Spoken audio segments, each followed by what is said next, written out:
Hey guys, welcome to Sister2Sister, where this your host, Kristi Pride. Listen, y'all ain't gonna believe who I have on the guest panel today. What? Y'all ain't gonna believe it. Tell the people, hey. Just tell them, hey, let them see if they can figure it out. Tell them, hey. Hey y'all. I don't know if y'all know who that is, but baby, if you can see me now, I'm cheesing from ear to ear.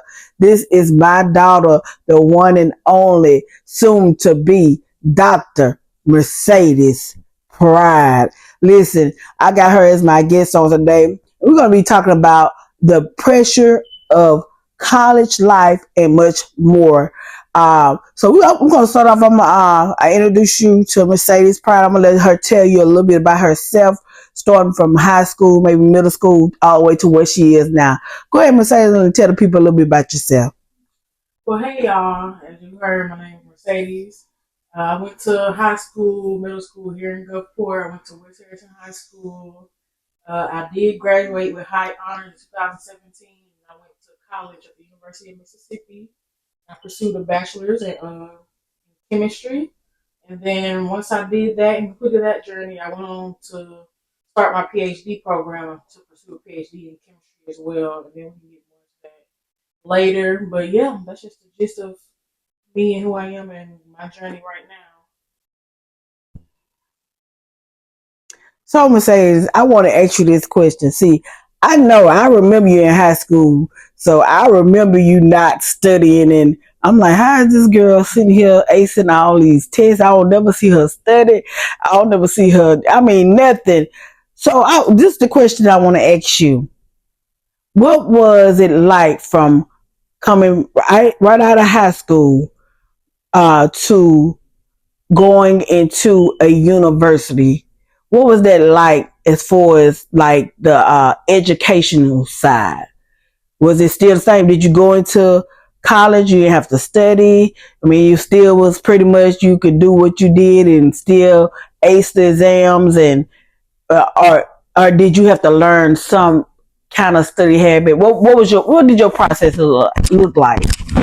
So, when it comes to the education and planning side of it, when I first got there, it was pretty smooth sailing. I was able to do the same thing I would do in high school, which was just look over the material, just a quick little look over, and that was good. It was probably about year 2, year 3, where I started going to the more advanced chemistry classes that I realized, okay, that's not going to work. It don't matter how smart you are, you have to study this material because there's so much material. And some of this material is foundation for material you're going to learn in the future. So you have to know it or it's going to be even worse later. So what that looked like is me buckling down. I had to talk to people in my class, make connections in my class, and be like, do you understand this topic? And sometimes I would understand topics that other people don't know. So I would help teach them that topic, and they help teach me the topic I had some trouble with. And just focusing on just reading through the material, doing practice problems myself, and not waiting for the teacher to be like, here's some practice problems. You have to take initiative and study yourself and make sure you got it yourself because nobody else is going to do it for you. So don't expect the professor to be like, okay, here's a nice play-by-play study guide, because a lot of times you don't get that. Some professors do give you a little play-by-play study guide where you can look at it and be like, okay, I'm ready for the test. But a lot of the times you have to study and apply it yourself to be prepared for the type of test they give you, at least at this level. But I did adjust pretty well. I think it did take me a minute, but I feel like that time it took me to learn that was very beneficial for me, and I still apply those same techniques and stuff that I learned back then to this day, even with just research and learning new stuff just in my field and stuff like that. So. Okay. So listen, now this is the mother interviewing the daughter, so I know a little bit more personal stuff, but it ain't gonna go too deep if she don't want to go there. We're gonna keep it a little surface. But I do want to ask you this question. I remember, because she taking chemistry. I didn't realize chemistry, the subject she was taking, was that hard. I didn't realize like that degree was like a really hard degree that she was taking. So me as a parent, I've been like this since she was a little girl. I used to always push her. Can you do better? And she sometimes say, yeah, I can do better. And she go do better. So, what I'm saying? I probably stressed out in the beginning. Not when she started, I'm like, okay, what's going on? What the problem is? And I remember we went to Washington. I don't know if you remember that. It's been a couple of occasions. We remember we went to Washington and we went to that. We were two of the young ladies, and I think both of them had their degrees in something. But one of the young ladies, I was talking about college. You was telling what your major was. And they was like, "Woo, that's a hard." I'm like, okay. I said, Lord, I said, I'm going to have to calm down a little bit. They were like, yeah, because that subject is not easy. I said, oh my goodness. So after, I had a couple of encounters with people saying the same thing. I said, okay, I'm going to have to ease up a little bit. I want to make sure I be there for her. And I remember one time that you called me one morning. I don't know what year it was for you. Come one morning and you overslept. You remember that? Oh, honey, I was over there stumping. You didn't know it. But I stayed. I said, okay, I got to pass this test. I got to stay calm. I got to tell it's going to be okay. Which it was. Had a drop grade that you could drop. But I just remember you panicking. You just like, oh, Lord, oh, geez, I overslept. I'm like, it's going to be all right. It's going to be all right. I said, Lord, please let it be all right. So do you remember that? Can you tell us a little bit about that day? Yeah, I don't remember in too much great detail, but I know I stayed up late. I usually stay up late studying before big tests and stuff like that. Yeah, I just wanted to get the best grade I could possibly get in the class. I did have a drop grade. Just for my GPA, I wanted to be able to be high as possible and stuff. So when I overslept, it was just really like, oh my goodness, I can't believe I did that. I know I had to report the test. And it did have me down for a little bit, but I was like, it's going to be okay. I had to talk myself down. But yeah, things like that happen in college. It's like you might be up late studying one night and oversleep for your alarm the next morning, or fall asleep when you try to pull an all-nighter for studying, and then you miss the test. Things like that tend to happen. So my advice from that is you want to go ahead and get ahead of it. You don't want to try to wait and do it all quickly and stay up all night the night before, because you need your sleep to help perform these tests and be able to take in information and put out the information that's in your head if you want to be successful on these tests and things like that. But yeah, that was not a good time at the moment. But we made it through. I said we, baby, because I be trying to be right there by her side, baby.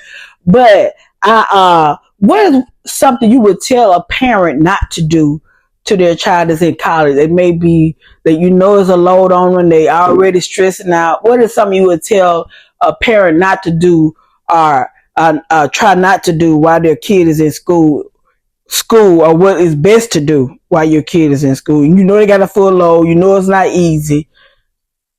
Tell parents not to do. That's kind of, I don't know if I would say it like that, but how would you say it?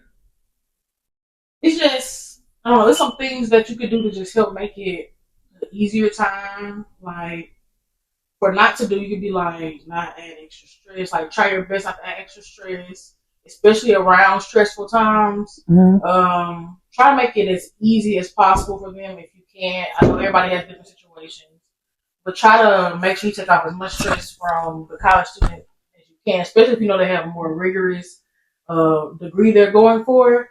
They need that time, as much time as they can, to be able to study, because they have at least like 5 classes. So they have to be able to compartmentalize, and sometimes trying to do extra stuff or trying to work a part-time job or trying to work a job, it just makes it that much harder to do. So I would say just try your best to be able to let them have a stress-free journey in college as possible. I know that's not always possible. I know everybody has different situations, but if you can do that, that's always a plus. And then try to always let them know that you're there and you're always there to support them and you're always there with them, especially if they're going off somewhere by themselves. Just try to let them know that, hey, I'm always here to support you. Like, if you need anything, I'm here. You can call me anytime. Just let me know. Even if you don't understand what's going on, like, even if you don't understand what it's like going to university, just try to find out what it's like. Try to learn about certain resources that the student can use to help make their time easier. In case you're a college student didn't think to find these different resources, because when I first got into college, luckily it was a program I had before getting into the classes, like the fall semester, that helped give me a support system and show me different resources. But without that program, I feel like I would have been like a fish out of water almost. So just looking up those resources, just finding, even if it's finding somebody who had that experience before, if you didn't have it, and just have them talk to your student, because that'll be very helpful. Talking to people who had these experiences, Because yes, your parents always want to support you, but if they haven't experienced what you're exactly experiencing, it's hard for them to give advice that could, because they just don't know. Like if you haven't experienced it, you don't know, which is fine. So just work on looking for resources for them, because you can still look and find those people even if you haven't experienced it. So I would just say what parents can do is just make sure you look up some resources for the student if you think they have a hard time finding what you think they'll need, because you know your child, you know how they went through in high school. Look up some resources, because they have a lot of groups in universities, for sure. They have a lot of different groups, and like cultural groups or study groups for different subjects or just interest groups. So just make sure like y'all look into that, look at some things to get them immersed into the campus culture and make them feel like they're part of the campus. That's good. That's good. So, was it a difference between mama in high school versus mama in college, or was I pretty much the same? Did you see any difference in me as mama in high school versus mama in college? Well, I wouldn't say differences, because I feel like if I was to just go off to 5 hours away in high school, it would probably be the same. But it was like a adjustment period for everybody of me being 5-6 hours away. If I don't pick up a phone call on Friday at 10 p.m., calling the police. Oh, like, baby. His phone. Where you at, baby, honey? Yeah, it's just an adjustment period for everybody to just get used to just the distance, knowing that they're safe. Because it's a new town. You know that the student don't know, your child don't know the town. So it's like, oh, I hope they're okay. I hope they're just not out and about. But after you get used to that adjustment and like building the trust of like, okay, I know that she's okay. She ain't just out here anywhere at any party deep in the country or nothing like that. She usually most time in her. I'm at least me myself. I'm not a big partier. So most time you call me, I'm either chilling at a friend's house or playing my video game. Mm-hmm. So it probably took a lot of worry off you. I'm not just out and about, because that's just not my cup of tea. But yeah, it's just getting used to that transition of okay, they're 5-6 hours away. Wanting to make sure they're okay and stuff like that. Just get used to okay, so maybe I shouldn't tell her I'm gonna call the police if she don't.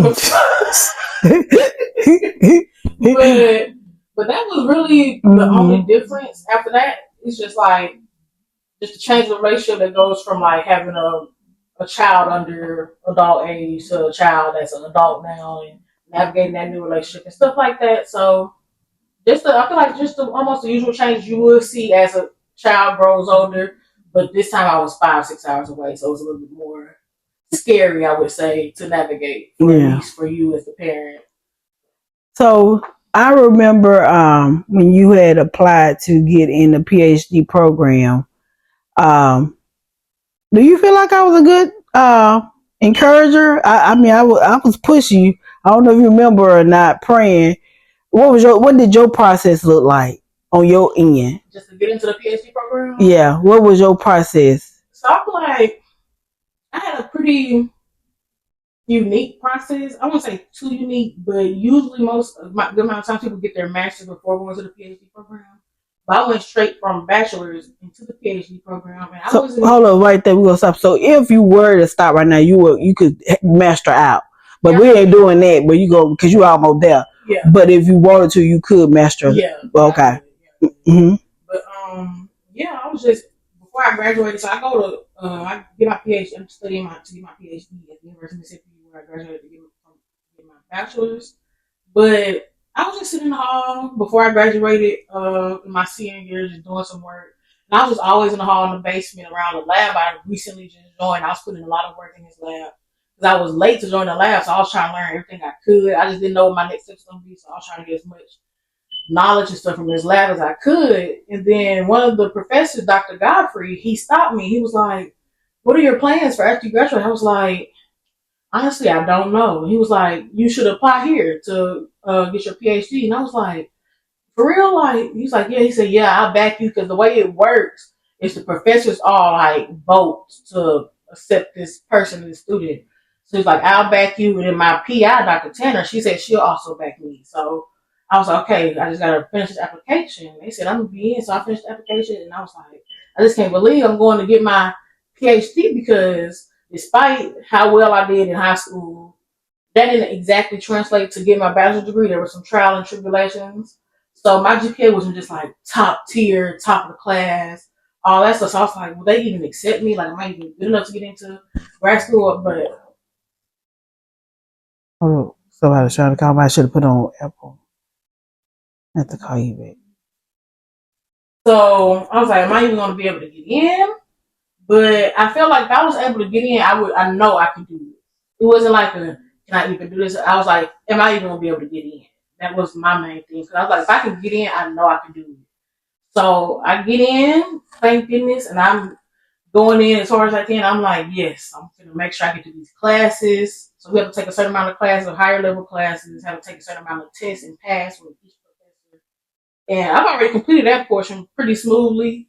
I did my first presentation, so it's going great. So it was just somebody reached out to me, could see the potential. Like, yes, you know, you can succeed, get into this program, even if your grades might not be the best of the best. We've seen what you can do because we've seen how you work, how hard you work in the lab, and how you work in your classes. So I was lucky enough to be seen by some of my professors that yes, she can do this. She can be a doctor. So I was given that opportunity, and I feel like I haven't taken it for granted. I feel like I'm doing pretty well right now.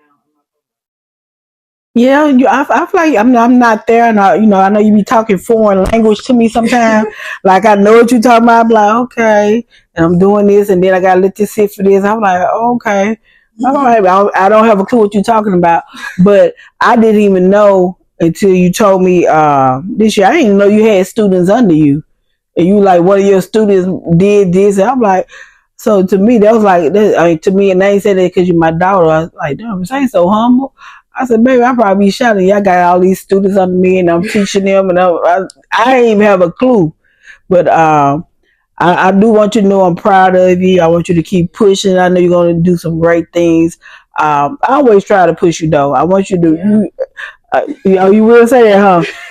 I push it. Sometimes I get on to her now. She laughing, but she know I get on to her too. But I come back with love because she knows it's out of love. She first of all, if I do get on to her, she knows it's coming from a loving place. She might get upset, but she say, "Mama just love me." I know she not gonna tell her nothing, try to hurt her.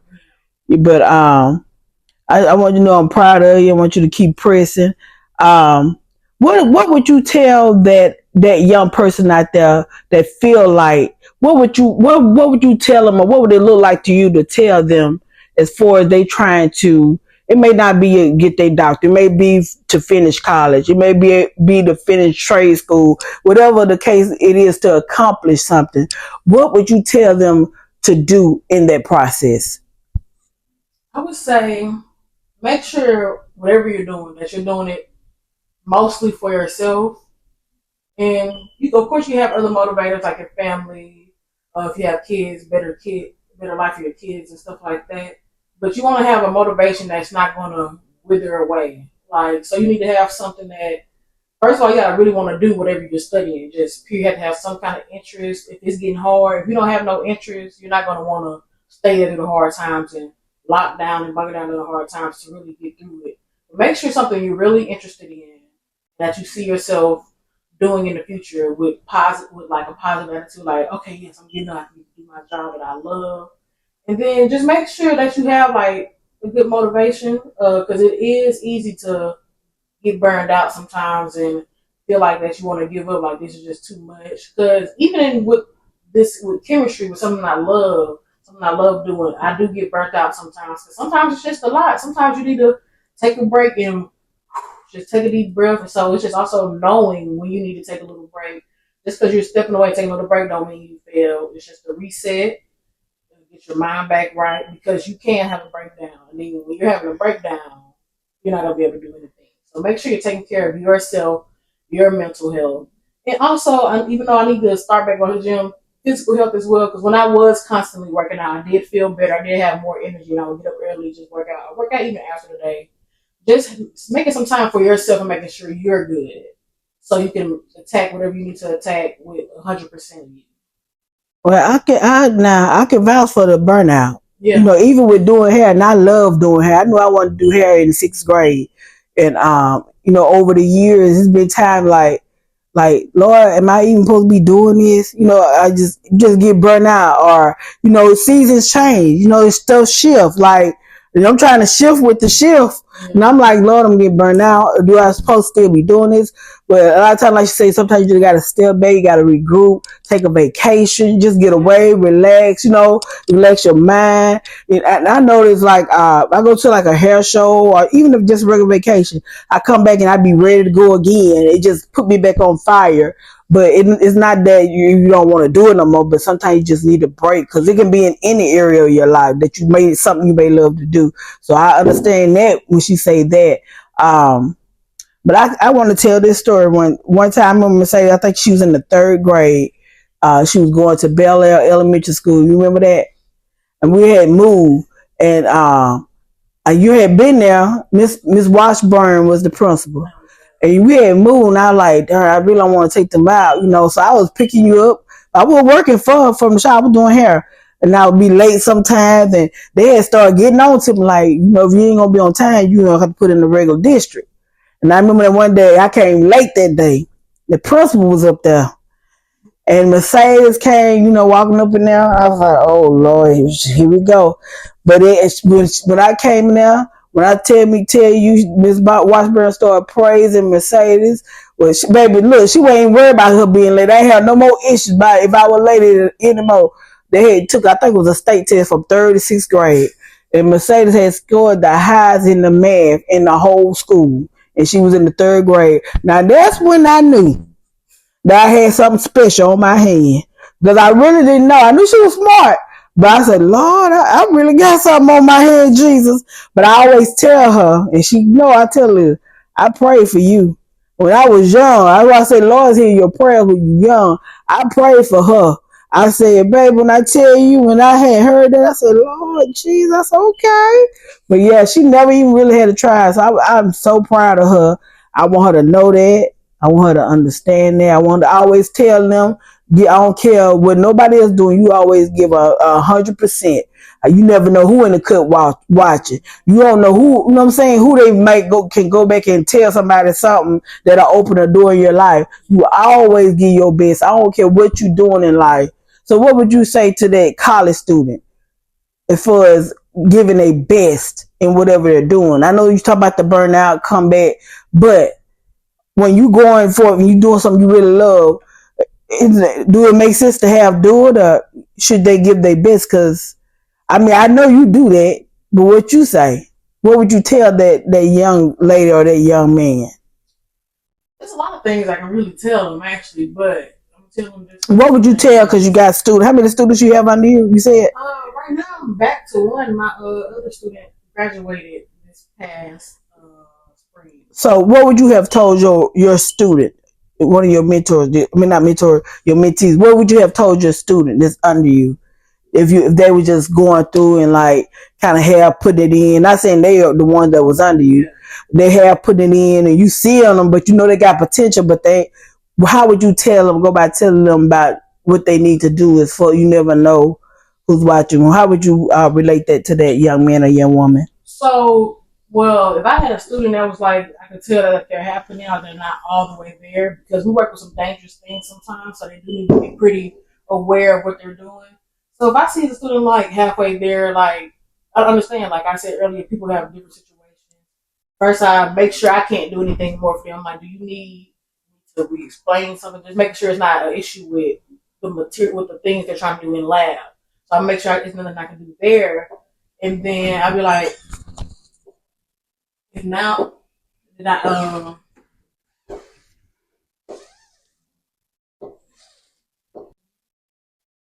so like if I see they're going through something not really there, I try to talk to them, make sure everything's all right with the material that we're working with and stuff like that.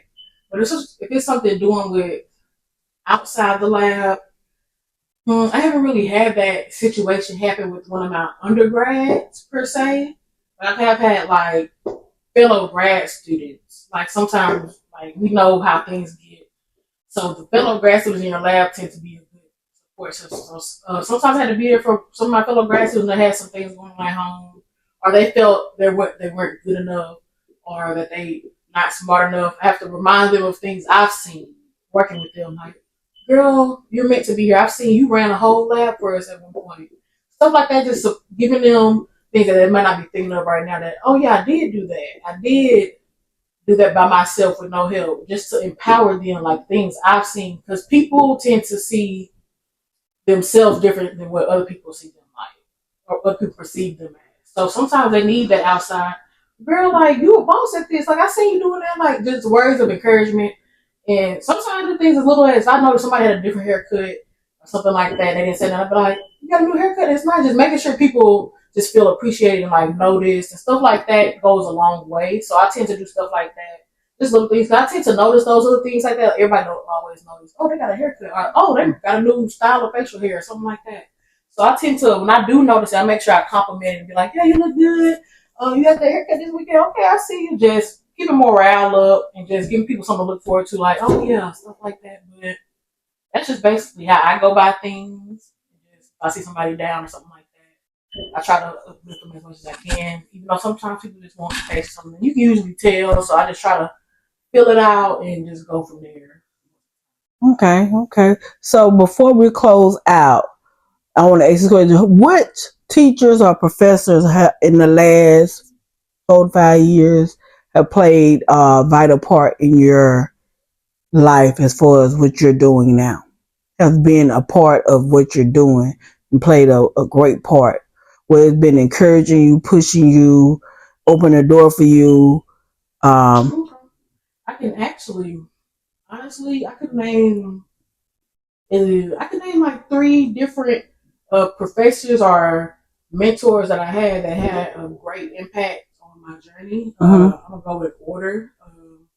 So to start off, of course, Dr. Flora. When I first met him, he was a doctor. He became a doctor during our after time we met. So Dr. Gray Flora, he's the director of Grove Scholars. So that was a program like when you came in, they got students who had good like good grades and stuff like that, but also they just need a little financial support or their first year students, just to give them a system and like guidance instead of just throwing them into the wild when it comes to going to school. So Dr. Floor, he did a lot for me.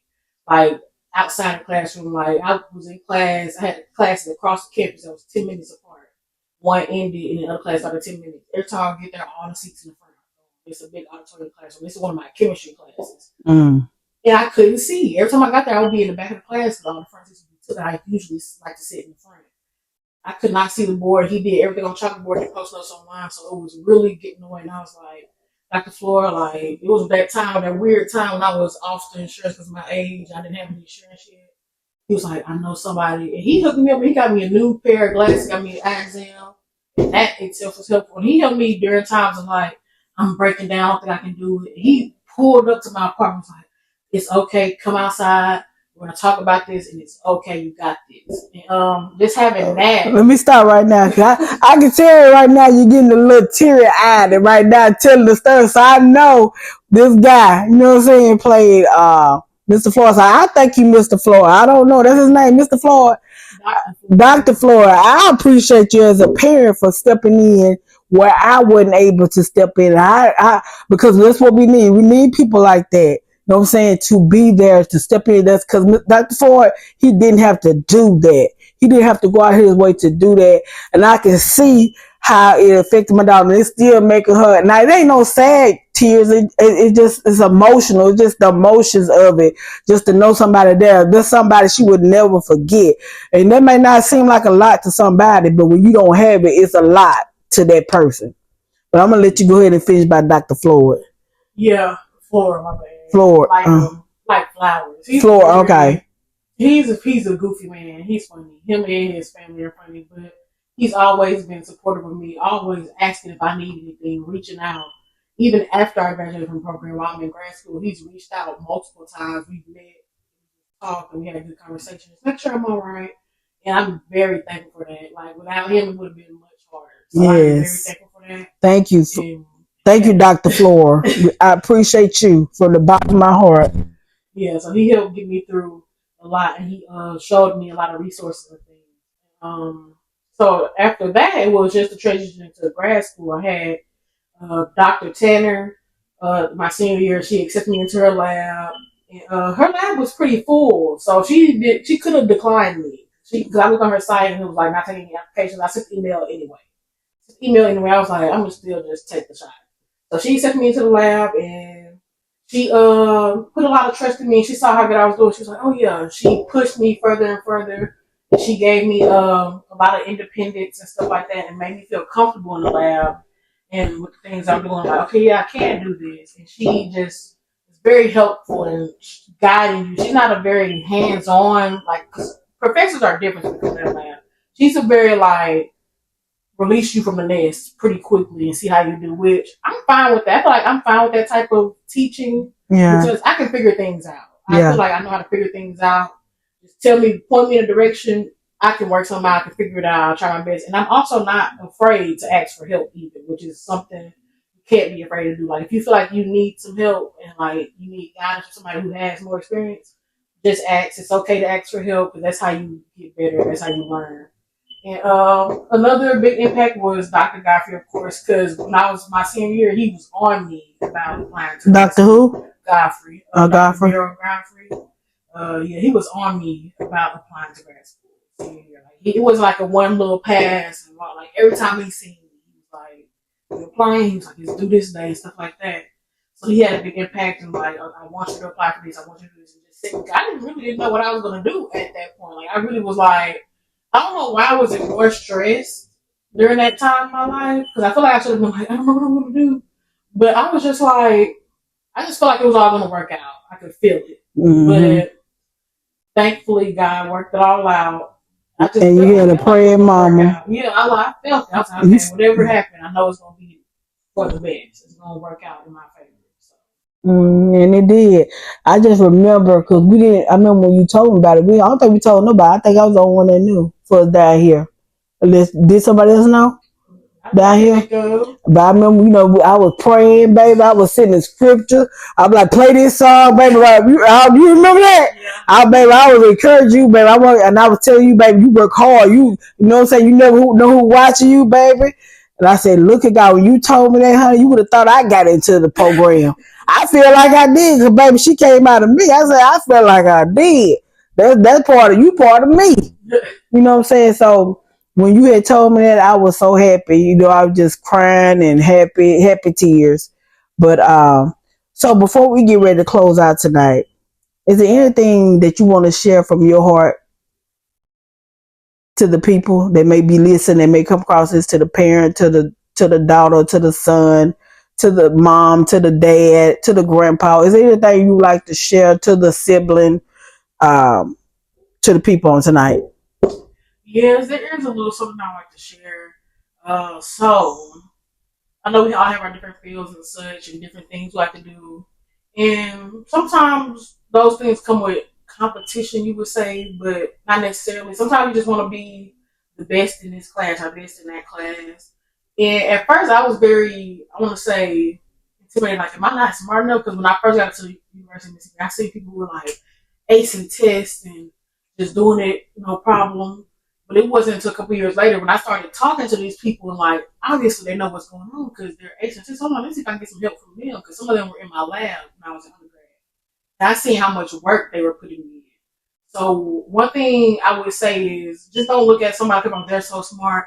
These people in the university, most of the time, they're putting in a lot of work to get those grades. If you want to rise to that level, you need to put yourself around the right people and adopt that work ethic, ask questions, work together. Because I didn't leech off of them, nothing. I was over there, I was working out my problem. I was like, so what did you get? Let's back and forth. How did you get that? I got this by doing this, and this. And they say how they got this, and we'll just talk it out. Make sure you just put yourself around the right people to grow, main thing. So, because these people played a big part in me developing my study habits as well. I was like, oh, they're going hard. Like, some people go really hard. You can tell when some people got a chip on their shoulder, and I could tell, like, this girl, she's trying to get out where she was at. She had a chip on her shoulder, and she went really hard. I didn't go as hard as her. She would be up to 3 every night, wake up at 8 in the morning and start over again and study. If that's what you got to do, you got the energy to do that. But I know me personally, I would fall out. But just finding the balance and adopting things from here, a little from that person, just picking up things from each person and learning as you go through life to make you a better person overall. Like learning different techniques or just learning how to handle different situations or how to interact with people properly if you have a conflict, how to interact professionally and properly to where everything is handled smoothly. without anything crazy popping off. Just always be learning. Always be a student. That's the main thing I really want to say. Just always be a student of what's around you because you can always learn. Yes. Always. That's good. That's good. I remember when, I was going back and forth about taking my going to real estate school, and I called you, and I was like, "What you think?" I was like, "I don't know." Say, I ain't took a test in hair school that I had to pass. I said, "Oh no, I know me." You like you could do. I believe you could do. You just study. You could do it. I started taking a class, and I remember you giving me tips on how to study. You just do this, and do that. You don't realize, but that helped me a whole lot. I took that and I did that. And I remember talking to somebody who was talking about how this is somebody young. They took the test. The young folk think because they young, they can read over something, but the real estate test ain't easy. And fail both parts. It's 2 parts. But I thank God, what I'm saying? They always say you gotta be a student sometimes. Sometimes you gotta be a student to your child. I had to be a student to you. You know what I'm saying? I know you know your stuff in that area. What I need to do. I ain't did this in years. Can you give me some tips? Can you tell me? You were like, well, this was what I do, but you might want to do, you shifted a little bit, but this is how I do it. And they helped me out a lot. But we're going to get ready to close out. I always close out with prayer. And I just want you to know that you're doing some great things. I'm proud of you. Keep pressing. Know that no weapon formed against you shall prosper. You're the head and not the tail. I always speak life over you. I want to see you do some great, great things in life. I want to see you to be the first doctor to do it. I believe you can, and I believe you will. But Lord, we come to you right now, God. We come to you humble as we know how. God, we ask that you forgive us, God, of things seen and unseen, known and unknown. God, we thank you, Lord, for this podcast. God, I thank you for allowing us to come together as mother and daughter and her to talk about her process from high school to college and give some tips here and some knowledge about her process. God, we thank you for what you're going to do and what you're doing in her life, God. We thank you right now that everything that the enemy meant for her bad, God, we thank you that right now you have already turned it for her good. God, I pray even, God, for everyone that's connected to her in her lab, the doctors, God. I even pray for the doctors, God, that she said have played a major part in her life. God, continue to bless them, God. Open doors, God. We speak favor over their life in the mighty name of Jesus. God, we thank you right now, God, that eyes haven't seen, neither have ears heard, God, the things which you have prepared for Mercedes Pride. God, continue to do great things in her life. God, we shout, we scream greater over her life in the mighty name of Jesus. Amen. Listen, y'all, this has been a great episode with Sister to Sister. Can't wait to see you next time. Listen, y'all have a great day on purpose. Let's tell them bye. Bye, y'all. Bye. From Sister to Sister. Bye-bye.